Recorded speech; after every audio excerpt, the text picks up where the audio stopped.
Governor Brown today proposed a huge spending plan to fix California's aging infrastructure. We've got roads crumbling. We have our aging infrastructure, and it's maxed out.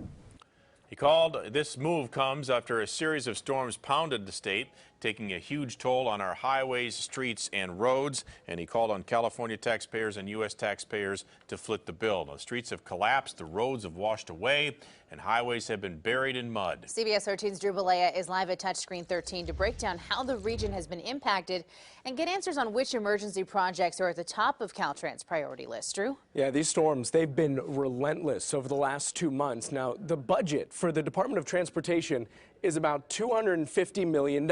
But right now, just after 2 months of winter, they're looking at about $600 million worth of repairs and projects that they need to get done. The hits keep on coming. From rock and mudslides to sinkholes and eroded streets. And the storms are certainly stressing the infrastructure. Caltrans workers have put in exhausting hours over the last 2 months. Mother Nature is certainly keeping us busy.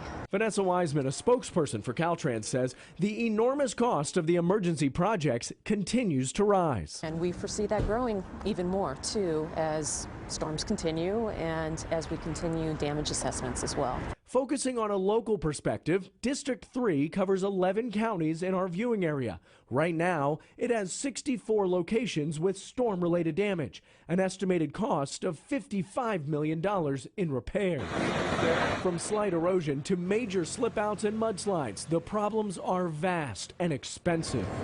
To clean up and fix one rock slide on I-80 in Baxter costs $4.7 million and counting. First priority is keeping the roads safe and open. Time, effort, and money are spent on the state's emergency projects, including slides on Highway 50 and I-80, issues on State Route 49, and flooding on I-5 in Colusa. It may come back and we'll have to defer maintenance for spring projects, but that remains to be seen. Wiseman says scheduled projects to the state's aging infrastructure may have to take a back seat.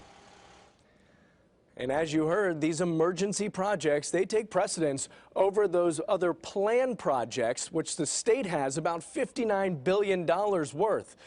And those, they might just have to continue to wait as they kick the can down the street.